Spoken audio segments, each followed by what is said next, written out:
Bonjour à tous, bienvenue sur AstroCaca. Aujourd'hui, on va parler de révolution solaire. Alors, tout le monde ne connaît pas bien ce terme, voilà, qu'est-ce que ça veut dire exactement?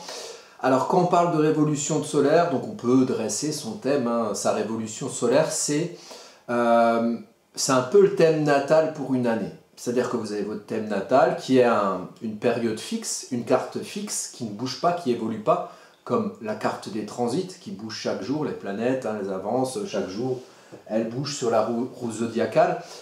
Le thème natal, lui, il est fixé, la photographie du moment de votre naissance. Eh bien, c'est un peu cette symbolique qui est utilisée lors de la révolution solaire, puisque chaque année, vous allez avoir le soleil, ici, qui va revenir sur le point de votre soleil natal. Et à ce moment-là, quand le soleil du transit, donc le soleil du moment, transite sur le degré exact de votre soleil natal, tac, on prend la photo, c'est la révolution solaire. C'est une carte qui va régir l'ensemble de la période de votre date anniversaire d'une année à la date anniversaire de l'autre année. Donc pendant un an, et c'est ce qu'on appelle votre révolution solaire. Une révolution pour une planète, c'est quand la planète fait tout un tour de la roue et revient sur son placement initial. Donc il y a des révolutions qui, selon les planètes, prennent plus ou moins de temps. La révolution de la Lune, elle prend 28 jours. La révolution de Mercure et de Vénus va suivre plus ou moins le Soleil à 2 degrés d'écart maxi du Soleil pour Vénus, à 1 degré 2 signes d'écart maxi pour Vénus et à 1 signe d'écart maxi pour Mercure, par rapport au fait que ces planètes sont proches du Soleil. Donc Mercure dans le système solaire s'éloigne jamais trop du Soleil et Vénus non plus. Donc sur la carte, ça se matérialise par le fait que finalement ces deux planètes, Mercure et Vénus, sont jamais loin du Soleil. Donc ils bougent plus ou moins, ils font leur révolution en plus ou moins 365 jours. C'est un petit peu moins pour Mercure.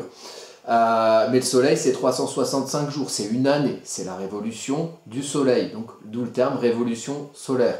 Et ensuite, on a Mars qui fait le tour en 2 ans, Jupiter en 12 ans, Saturne en 30 ans, à peu près, à vue de pied, à une vache près, Uranus en 84 ans, Neptune en, je sais plus, 125 ans, et Pluton en 260 ans. Autant dire qu'on ne fait pas une révolution plutonienne dans une vie. Et si on fait une révolution à 126 ans neptunienne, c'est vraiment qu'on a été en grande forme et qu'on avait vraiment beaucoup de choses à faire sur une durée bien longue avec une révolution de Neptune. En général, la vie de quelqu'un, c'est plutôt une révolution uranienne. On arrive à 84 ans, plus ou moins, souvent moins que plus d'ailleurs, mais voilà, c'est pour avoir une idée de ce que c'est la révolution. Alors la révolution du Soleil, le Soleil c'est quoi? Le Soleil c'est votre nature, c'est votre vitalité, c'est votre moteur, c'est votre ego. C'est ce qui se voit, c'est votre conscience d'être. Donc vous prenez une bagnole, une voiture, bah, s'il n'y a pas de moteur, ça ne fonctionne pas. Mais s'il n'y a qu'un moteur, ça ne sert à rien non plus, il faut une voiture autour. Donc c'est pour ça qu'avec le Soleil, on a Mars qui agit au nom du Soleil, on a Mercure qui pense au nom du Soleil et qui communique, on a Jupiter qui prend sa place et qui prend son pouvoir au nom du Soleil, on a Vénus qui aime au nom du Soleil et qui a certaines valeurs ou qui montre ou qui aime d'une certaine manière ou qui montre certaines valeurs au nom de ce Soleil-là, voilà, qui valorise au nom du Soleil, et etc., etc., selon les énergies des planètes. Une révolution solaire, ça marque un cycle en fait, un cycle du Soleil, et donc un cycle de maturation, de développement et d'évolution finalement de ce qu'éclaire votre incarnation. Et quand on arrive à cette photographie, comme sur un thème natal, clic, on va avoir un ascendant, on va avoir des angles. Donc l'ascendant, le descendant, le moi, le nous, le milieu du ciel, le porte-drapeau social, l'accomplissement social et professionnel, et puis le fond du ciel, la base d'où on vient, l'œuf, d'où on se base pour finalement s'étendre dans tout le reste du thème. Voilà. Et ça va être important quand vous regardez une révolution solaire, et quand vous vous faites faire une révolution solaire, chez moi ou chez un autre astrologue, on s'en fout, enfin vous regardez chez qui ça vous parle le plus, et où vous la faites vous-même, et c'est pour ça que je fais cette vidéo, pour vous apprendre un petit peu comment on fait. C'est l'idée de faire votre thème natal de l'année et voir un petit peu, peut-être anticiper, gouverner c'est prévoir, peut-être anticiper sur les énergies qui arrivent si vous faites votre révolution solaire de l'année qui arrive. Mais vous pouvez aussi regarder vos révolutions solaires des années précédentes et vous dire « Ah ouais, hein, j'avais un ascendant vierge, effectivement, j'ai rangé pas mal de choses dans ma vie, j'ai un peu mieux compris qui j'étais, je me suis un peu mieux canalisé vers finalement des choses qui me correspondaient, vous voyez, avec un ascendant vierge hein, qui amène à ranger, à canaliser. » Donc, on peut aussi explorer ces anciennes révolutions solaires. Voilà, dans l'historique, ça peut être intéressant. Et puis, ça peut permettre de comprendre comment on a digéré ces aspects passés. Bah, ça peut permettre de comprendre ce qui va arriver si jamais les mêmes aspects reviennent. Et comment nous, on les vit quelque part. Parce qu'on les vit tous de manière particulière, parce qu'on a tous un thème natal différent. Et donc, on a un fonctionnement astrologique différent. Et c'est à ça que je voulais en venir. Si vous faites votre révolution solaire, eh ben, vous ne pouvez pas vous départir du fait d'avoir compris votre thème natal et son fonctionnement. Parce que la révolution solaire, ensuite, elle se juxtapose sur le thème natal. Là, vous avez une révolution solaire ici, ben, c'est la mienne, j'ai pris la mienne hein, comme exemple. Donc ça, c'est ma révolution solaire de cette année, de ma date anniversaire de 2023, ma date anniversaire de 2024. Vous allez voir sur les logiciels type AstroThème, je pense que je ferai une vidéo de comment faire sa révolution solaire sur la chaîne YouTube Vilnius Marcel, qui est mon autre chaîne YouTube d'astrologue. Je vous mettrai sur AstroThème comment on fait pour voilà, de manière pragmatique. Je la mettrai sûrement en lien derrière en dessous de la vidéo quand je l'aurai faite, je ne l'ai pas encore faite. C'est important de juxtaposer les deux, thème natal et révolution solaire, pour comprendre finalement comment la révolution solaire, la photographie, la carte natale de l'année va influer sur la carte natale globale aussi. Mais il faut en même temps lire cette révolution solaire comme indépendante aussi. Comprendre déjà comment ça fonctionne et ensuite le juxtaposer sur le thème natal. Et quand vous faites une révolution solaire, par exemple sur AstroThème, vous avez un petit onglet révolution solaire, vous verrez qu'il vous demande votre date anniversaire. Vous n'allez peut-être pas forcément savoir où vous serez dans un an. En général, on est plutôt au même endroit, donc on va faire la révolution solaire de l'endroit où on vit, hein, à moins qu'on ait déménagé entre-temps dans l'année et qu'on ne l'avait pas prévu, ce qui peut arriver aussi. Mais en gros, si vous déménagez pas trop loin de chez vous, ça n'aura pas une forte incidence. Par contre, effectivement, si vous êtes à Paris et que vous déménagez en Guadeloupe, là, ouais, bon, bah, il y a moyen peut-être qu'il faut un peu la revoir, la révolution solaire, parce qu'il y aura pas mal de choses qui auront bougé quand même. Donc voilà, ça c'est pour la petite histoire. Maintenant, voici la carte, ça c'est ma carte de révolution solaire. Ensuite, vous avez ma carte natale, auquel il faut que je juxtapose. Après, je vais vous montrer un peu de 3 points d'interprétation. Et ça, c'est justement l'interaspect. Donc vous voyez, la carte natale, donc là c'est ma carte natale qui est au milieu. Alors je vais un petit peu bouger ça pour qu'on voit mieux, voilà. Ça c'est ma carte natale qui est au milieu, donc voilà, vous voyez c'est un peu plus gros parce qu'il y a deux cartes, hein. D'ailleurs je vais un peu le rapetisser pour qu'on voit mieux. Voilà, hop. Donc ça c'est ma carte natale qui est au milieu, et c'est la carte des transits du moment de ma révolution solaire, donc du moment où le soleil est passé pile sur mon soleil natal. Donc c'est ici. Voilà, la révolution solaire, c'est ça en fait. Alors c'est toujours un peu décalé quand il y a des doubles cartes, c'est toujours un peu le bordel. Si vous êtes sur AstroThème, par exemple, vous mettez votre flèche de souris sur un endroit et ça vous mettra les degrés. Donc en fait, ici, ça et ça, eh ben, c'est au même endroit. Voilà. Donc c'est le moment de la conjonction du soleil. Moi, par exemple, j'ai un soleil en maison 8 à la base. Et ici, ma révolution solaire, en réalité, on le voit mieux sur la carte de seule la révolution solaire, donc son interaspect. Ici, c'est en maison 9, le soleil. Donc, ça veut dire que mon soleil, déjà, ça c'est une des premières choses que vous pouvez voir. Bon, le soleil, il n'est pas seul, il y a Vesta, il y a Mercure qui est pas loin. Mais le soleil, ici, il est en maison 9. Voilà, et puis il est pas loin d'Uranus aussi.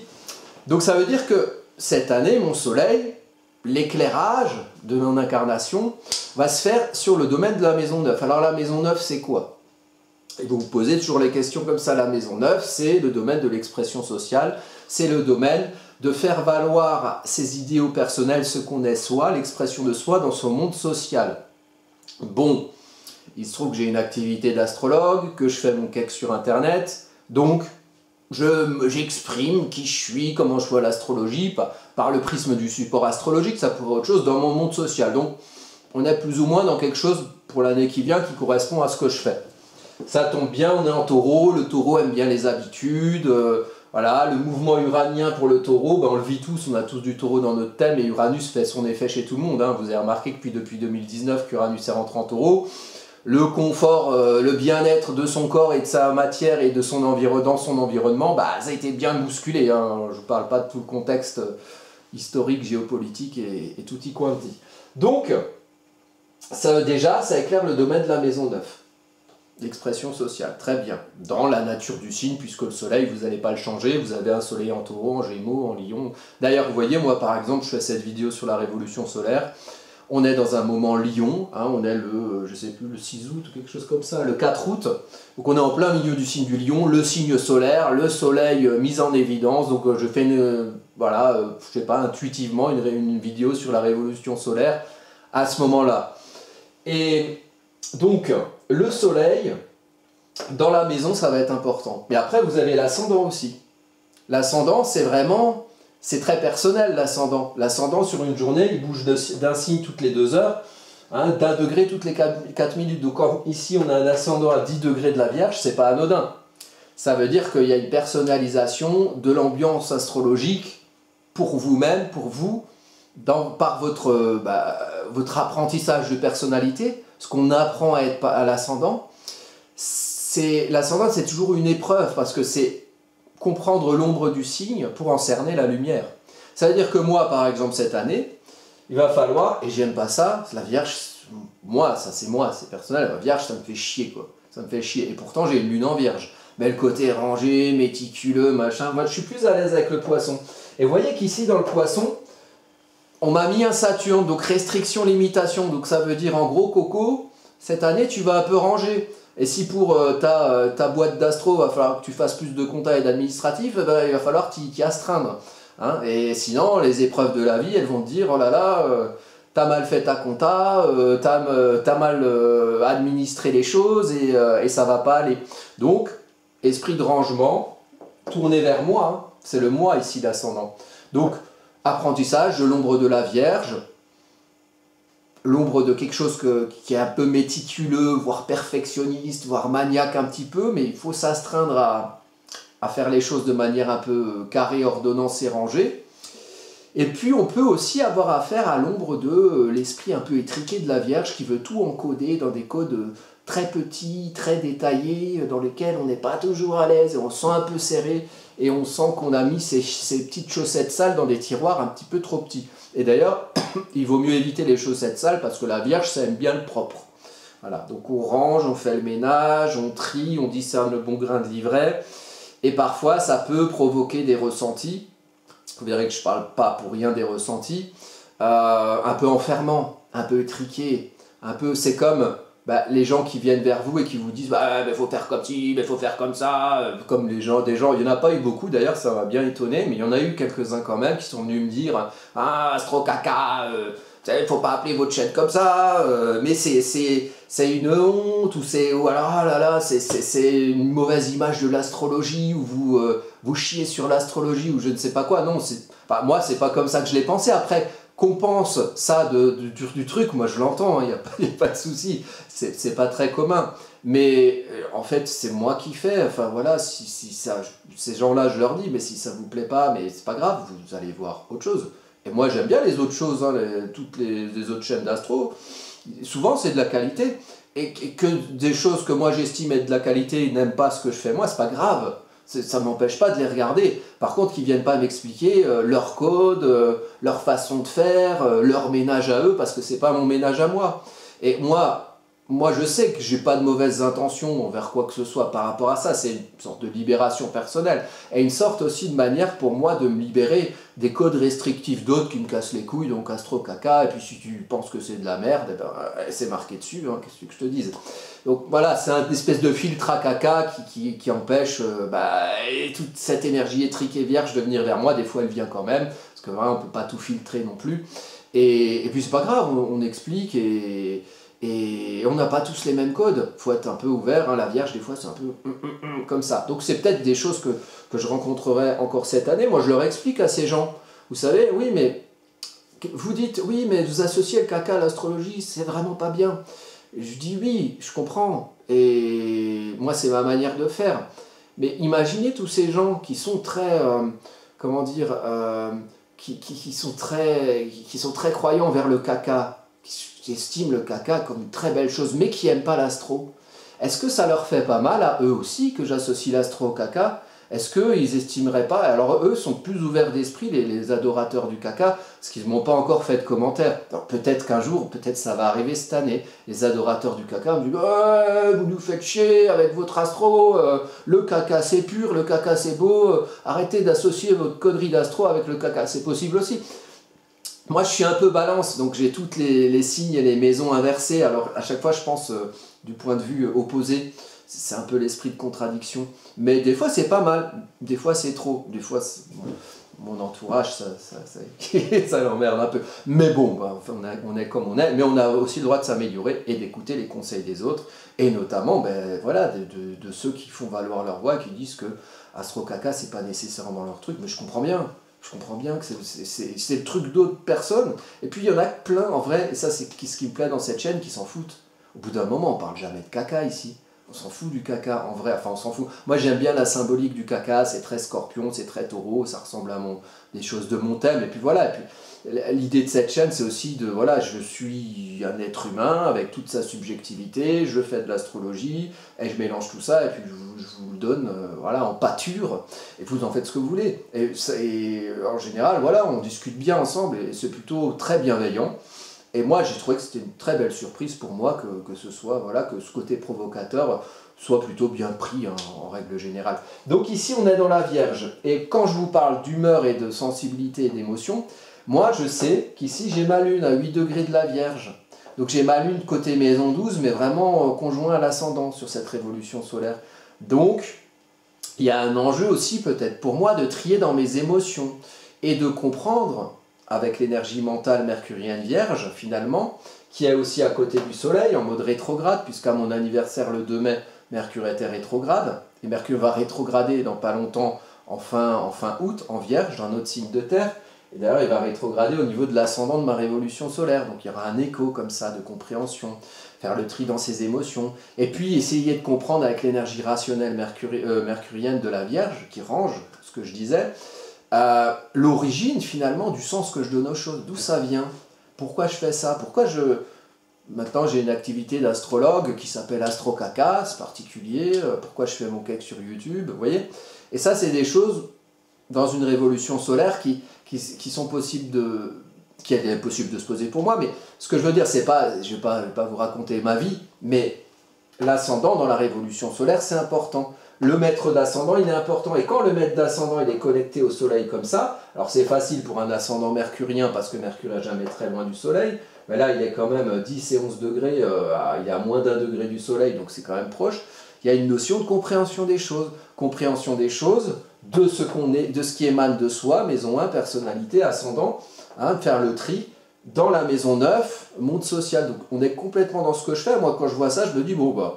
visiblement cette année je vais continuer à faire mon cake sur YouTube ou voilà, à faire mes ateliers ou des conférences bientôt d'ailleurs hein, puis voilà donc j'ai une idée j'ai une conférence là qui est prête, alors je sais pas le nom, vous me direz, le titre ça va être l'astrologie c'est vraiment de la merde, point d'interrogation.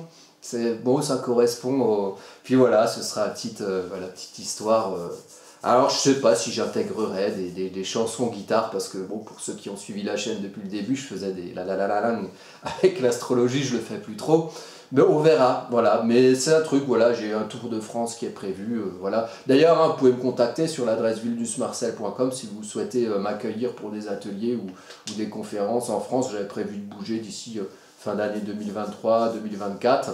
D'ailleurs, tiens, la maison 9, c'est aussi la maison du voyage, vous voyez, donc le côté je bouge, voilà, il y a aussi ça. Donc vous me contactez sur le mail si jamais vous voulez accueillir ou que vous êtes intéressé, voilà, que si je passe dans le coin de chez vous, que je vous prévienne, quoi, vous m'envoyez votre mail et puis je vous préviendrai. Donc voilà, alors ici, donc on regarde le positionnement de la Lune et de l'ascendant. Alors il se trouve que ce qui est intéressant, c'est que moi, j'ai mon ascendant ici, sur la Lune, et ici, la Lune, elle est sur l'ascendant. Donc, ça veut dire qu'il y a un enjeu émotionnel fort.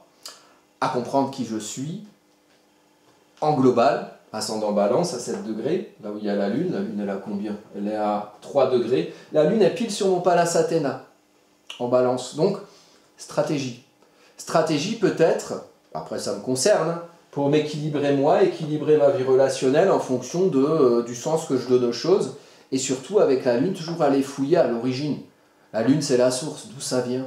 D'où vient, voilà, l'équilibre relationnel ou le déséquilibre relationnel ou les sensations d'équité ou d'injustice que je peux ressentir et qui colorent ma personnalité. Je ne sais pas si vous avez remarqué, bon, les ascendants balance, c'est souvent ça. Hein, ils voient un peu de l'injustice partout. Bon, après, vous allez me dire, ouais, mais c'est facile dans le monde dans lequel on vit. Hein. Alors, je ne sais pas s'il y a des mondes de justice dans lesquels on peut vivre, mais enfin, celui-là, il est quand même bien pour les injustices. Donc, voilà, je suis un peu revendicatif, j'essaye de dire entre les lignes certaines notions un peu d'équilibre sociaux, notamment quand je fais de l'astrologie mondiale. Donc, voilà, il y a cette notion-là. Ça c'est, alors quand vous regardez le placement, évidemment, vous regardez dans votre révolution solaire le placement des lunes, la lune natale, la lune de la révolution solaire, ma lune natale, moi, est en vierge sur l'ascendant, la lune de la révolution solaire est sur mon ascendant. Donc quand vous avez des relations écho ici, ça veut dire qu'il faut y penser très fort et essayer d'aller loin dans l'interprétation. Donc après, vous regardez les aspects, et bien ici, il se trouve que sur la lune, qui est sur mon ascendant natal, il y a une figure iode, et c'est toujours important, les figures iodes, qui se lient à Saturne ici, de 1, et qui se lie à Vesta, ici. Bon, Vesta avec l'amas, on va dire Soleil-Mercure, mais Vesta. Vesta, c'est la flamme intérieure. La foi, en quelque part, alors on est encore du côté de la maison 8 avec Vesta, donc un côté transformation ou évolution de la foi que je vais avoir, en le fait de trouver un certain ancrage, avec mon corps, avec qui je suis, dans mon environnement, une certaine sécurité, la foi en cette quête de force tranquille taureau, qui va aller vers la maison 9, donc vers l'expression sociale. Donc l'idée c'est de s'ancrer, d'avoir foi en le fait de trouver une espèce de sécurisation dans son expression sociale et de se sentir solide par rapport à son expression sociale, de sentir sa nature vraie. Le fait d'être naturel, quelque part, c'est le taureau, d'être naturel dans mon expression sociale. Quand je fais le cake sur YouTube, bah écoute, j'ai du mal à faire autrement, donc, je suis, et puis je suis plutôt à l'aise avec ça. Donc on va dire, on va continuer à être dans cette veine-là. C'est lié à mon confort émotionnel lunaire, donc c'est quelque chose sûrement qui m'équilibre dans le rapport du moi au nous. Et c'est quelque chose qui est lié à, et moi je l'aime bien ce Saturne en Poisson, parce qu'il met du concret, il met de la réalité, dans les rêves, dans ce qu'on a envie de faire, dans ce qui nous inspire, dans ce à quoi on aspire, et chez moi, pour ma vie quotidienne. Et il se trouve que dans mon thème natal, juste sous le descendant, j'ai aussi Vénus, qui va être ici, au niveau de Neptune, dans ce thème-là. J'ai une Vénus à 27 degrés du Poisson. Vénus en Poisson, Vénus exaltée, on fait des plans sur la comète, on aime bien tout ce qui est un peu cosmique, artistique, imaginaire, les rêves. Donc, bon voilà. C'est quelque chose ici, ça, ce côté-là, on projette vers l'autre. Hein. On projette vers l'autre, et là, on est plus du côté du moi. Donc ici, c'est l'idée de construire quelque chose de réaliste, en fonction de mes aspirations profondes, de ce en quoi je rêve, mon imaginaire, et en même temps de savoir avoir des désillusions quand je m'illusionne trop, et quand je fais trop de plans sur la comète, et quand ce que je veux, c'est pas réaliste. Voilà. Donc on limite ces rêves, ces idéaux en fonction d'une réalité concrète. C'est pas plus mal, surtout pour moi, parce que si vous le regardez dans mon thème natal, et c'est pour ça que c'est toujours important de juxtaposer au thème natal, hein, le côté plan sur la comète, je n'en suis pas démuni, puisqu'ici, alors les T carrés c'est toujours important, moi j'ai un T carré aux deux planètes de la subjectivité, Mars chez Vénus, et Vénus en Poisson, et Vénus chez Neptune, à Neptune, ici, voilà, donc le côté Neptune exalté en Sagittaire. Donc le côté, je fais des plans sur la comète en fonction de ma subjectivité, aussi dans le domaine de la maison 12, ça pour un astrologue c'est toujours intéressant d'avoir de la maison 12 parce que bah, ça fait creuser dans l'univers de la psyché, de la profondeur émotionnelle, les choses un peu invisibles, cachées, inconscientes. Et puis bah, là c'est l'idée, Vénus en Poisson en maison 6, on a des envies d'absolu dans sa vie quotidienne, on a envie de vivre, on a très grande considération de son bien-être, on a envie de faire des choses, voilà, limite on a envie d'être un X-Men dans son quotidien, bon. Alors il faut que ça reste de l'idée de l'envie. Non, je ne suis pas métallo ou magnéto ou je ne sais plus qui, Xavier, je ne sais plus les noms. Non, c'est pas possible. Mais j'ai le droit de faire mes rêves où je lance des flammes sur tous les méchants et tout, voilà. Mais il faut rester réaliste à un moment donné. Mais ça donne un côté très rêveur, un peu artistique, effectivement, c'est quelque chose qui me concerne. Et ben, c'est un T carré. Donc le T carré, c'est le mouvement.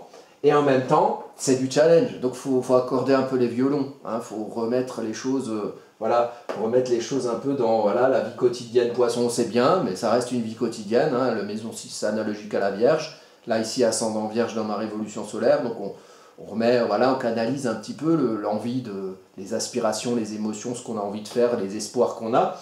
Et puis bah, Mars rétrograde en maison 12, bon, il est chiant celui-là, il est chiant parce que ça fait vraiment creuser, et il y a le côté cocotte minute avec Mars, donc ouais, il faut vraiment réfléchir à sa manière d'agir, et sa manière d'agir pour creuser en soi, et puis avec le rétrograde on a tendance à ne pas le laisser sortir, alors bah, quand on laisse un peu l'agressivité martienne sortir en soi, bah, on s'énerve, on se triture l'esprit, vous voyez, quand c'est en maison 12 par exemple, et donc il faut savoir à un moment donné, bah, comprendre comment agir, et être maître de ses actions ou de ses commencements ou de ses démarrages ou de ses confrontations même. Hein, des fois, il faut se confronter à la vie, sinon on est un petit peu soumis à une agressivité pas contrôlée. Alors, par exemple, Macron, lui, il l'a en maison 7, hein, en face des autres, voilà, donc il ne contrôle pas bien ses pulsions d'agacement. Ou voilà, lui, il est en Lion, donc c'est Mars en Lion, c'est très affiché, quoi. Donc on voit bien quand il ne maîtrise pas son Mars. Chez moi, c'est un peu caché, donc c'est plus je vais me ronger les sangs un petit peu à l'intérieur. Donc bon, c'est quelque chose que je connais, que je travaille, mais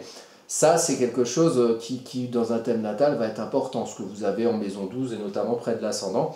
Et ben moi, j'ai la Lune dans le coin ici, donc la Lune de la révolution solaire. Donc ça, c'est important à analyser. Et puis, les points importants, toujours, hein, vous avez donc le soleil ici, le soleil il faut voir où il est, il faut voir en quelle maison, ici c'est la maison 9. On voit l'ascendant, donc l'ascendant lune, lune ascendant, ça va être important. On voit les figures, il y a une figure iode, c'est important. Là il y avait même un deuxième iode, je crois, quelque part. Il s'est caché, mais enfin bon, voilà. Ah si, il y avait le iode à ça, et il y a le iode à Saturne aussi en poisson. Par la lune noire en lion, vous voyez, celle-là on peut en parler. Vous regardez où se trouvent les lunes noires, où se trouve Chiron. Ça peut être important. Le milieu du ciel aussi, voilà, milieu du ciel Junon, en Gémeaux, qui est aussi maîtrisé par le Mercure qui est à côté du Soleil. Lune noire, voilà, la lune noire, elle est importante ici parce qu'elle fait partie d'un iode qui pointe ici de la Lune à Saturne. Lune à Saturne, l'enfant, la Lune, l'origine des émotions, et Saturne, plus le côté responsable et réaliste. C'est le lien entre le Cancer et le Capricorne. Cancer, l'œuf, le Capricorne, gravir sa montagne, hein, le côté plus concret et plus administrateur, gouverneur quelque part, le Capricorne. Hein, le Saturne, c'est celui qui protège l'enfant aussi, l'adulte responsable, et l'enfant, c'est celui qui doit réussir à comprendre d'où viennent ses émotions, à faire le lien entre l'enfant intérieur, qui a une matrice, un giron, le lien à la mère, et aussi les influences qu'il y a autour, et les conditionnements culturels, socio-éducationnels. C'est toujours un retour vers son histoire, l'histoire de ses émotions et l'histoire de ce qui fait sens pour soi, la Lune. Et Saturne, ben, c'est le côté constructeur, c'est on construit une structure stable, solide, et Saturne, c'est les épreuves de limitation et de restriction, le temps qu'il faut pour se sentir la légitimité, quelque part, à construire quelque chose ici à l'homme de ses idéaux et de ses espoirs personnels, de ses croyances, de sa spiritualité, voilà, les choses un peu poissons. Et c'est en lien avec la lune noire, donc la lune noire en Lion, ici, donc on a tous une lune noire en Lion cette année, donc si vous faites une révolution solaire cette année, vous aurez tous une lune noire à peu près en Lion, des fois c'est en Vierge, des fois c'est en Cancer, mais plutôt en Lion. Et ici, chez moi, elle va être en maison 11. Et la maison 11, c'est justement ce que vous voyez ici, c'est les interactions sociales, c'est les réseaux de communication, on est complètement là-dedans avec YouTube. Alors il y a une lune noire, alors l'idée, pour moi par exemple, ce sera de comprendre quelle image je donne, et quelle image je comprends donner quelque part. Comment je comprends ce que je diffuse et l'image de ce que je diffuse. Et l'idée, c'est que cette année, il y a un truc qui n'est pas clair et qu'il faut que je comprenne. Et pour comprendre ça, il faut voir la maîtrise de la lune noire qui va être le soleil, et avec Mercure rétrograde, il y a l'idée de réfléchir un petit peu à comment trouver son ancrage, comment trouver sa force tranquille à travers ce qu'on montre de soi et ce qu'on montre de sa nature. Donc, c'est intéressant parce que moi, ça va me faire cogiter sur peut-être certaines évolutions dans ce que je vais montrer, la manière de montrer. Effectivement, il y a des choses qui vont changer. J'ai acheté du matos, peut-être pour faire du montage vidéo, des choses comme ça. Je l'ai acheté il y a 6 mois, il est toujours dans les cartons parce que je suis taureau et j'ai du mal à changer les choses. Donc je suis toujours avec mes machins tout pourris et mon carton derrière. Mais bref, faut que je m'y mette, faut que je me sorte un peu les doigts du cul. Donc il y a le côté comme ça, et puis une lune noire, ça se comprend toujours avec ce qu'il y a en face. Et ce qu'il y a en face de la lune noire ici, eh ben, ça va être Pluton. Pluton, c'est Pluton d'ailleurs en maison 5, donc l'affirmation, l'extériorisation de soi, l'affirmation de soi, l'expression de ses créations personnelles, comme ce que je fais ici. Et l'idée, c'est, il était encore en Verseau, l'idée c'est de comprendre finalement la particularité et l'originalité de ce que je diffuse. Et peut-être d'être plus à la maîtrise de ça, mieux le voir, que des fois ce que je fais actuellement, et en même temps c'est intéressant. Vous voyez, il y a une figure ici qui est intéressante, c'est un cerf-volant entre Pluton et la lune noire. Et un cerf-volant, c'est plutôt bénéfique. Il se trouve que moi, quand je fais des choses, et quand je fais un thème par exemple, il y a mon étude de l'astrologie rationnelle.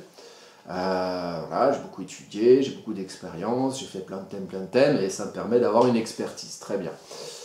Mais il y a des choses des fois, alors pour ceux qui prennent un thème chez moi, écoutez bien les mots que j'utilise. Moi j'écoute bien les vôtres aussi, quand vous m'envoyez des mails. Pour ceux qui, parfois je fais un thème où vous me dites donnez juste vos coordonnées astrologiques, et vous me dites bah allez-y. Et puis des fois vous m'envoyez des mails de 2 pages, et là moi je regarde bien les mots que vous utilisez, parce qu'ils veulent dire quelque chose. Et des fois moi-même quand je parle, je vais donner des exemples, et je ne connais pas votre vie. Et pourquoi je donne ces exemples-là, et pourquoi j'utilise tel ou tel mot, même moi j'en sais rien. Mais il se trouve que ça tombe souvent juste. Voilà, peut-être c'est l'expérience, vous voyez, de l'habitude, on a un peu d'intuition à force de se connecter un peu aux gens à qui on fait des thèmes. Donc, peut-être qu'il y a une idée dans cet inconscient lunaire, parce que c'est l'inconscient de la lune noire, c'est l'inconscient d'aller essayer de comprendre d'où ça vient, ou pourquoi j'utilise, peut-être essayer de conscientiser ça, de conscientiser des choses, même quand je parle, quand je fais des vidéos, des fois je les revois pour voir si j'ai pas dit de bêtises, et je vais aller dire, il y a un bout de scotch qui va voler derrière, ou il y a le téléphone qui appelle, vous voyez, des petits symboles comme ça. Ça c'est toujours intéressant, vous voyez, ça me rappelle l'exemple de quand on fait des rêves, voilà. Les rêves c'est intéressant, parce que c'est l'inconscient qui travaille, et qui, quelque part, transpire et montre des choses conscientes. Je sais pas, par exemple, j'avais fait une vidéo sur Macron il n'y a pas longtemps, et puis si vous regardez la vidéo, on sent que je suis agacé, mais parce que le mec m'agace. Et même moi, ça m'a fait chier au bout d'un moment de faire des vidéos sur lui, parce que bon, je préfère les choses sympas. Mais il faut en parler, puisqu'il nous concerne malheureusement. Enfin, pour moi, c'est malheureusement, pour d'autres, ce serait super. On est heureux que ce soit notre président. Chacun son truc. Et donc, les rêves, par exemple, moi, l'année dernière, j'avais rêvé d'une grenouille verte. Elle avait rien à foutre là, j'avais pas vu de grenouille verte, et bon, bah, j'ai été bêtement voir sur Internet. Qu'est-ce que ça veut dire? Ça veut dire un changement, une évolution, quelque chose comme ça. Effectivement, c'est un moment où ma vie elle a bien évolué. Et puis un autre jour, j'ai vu un hibou noir. Comme les gros hiboux bruns, là, les ducs, mais noirs.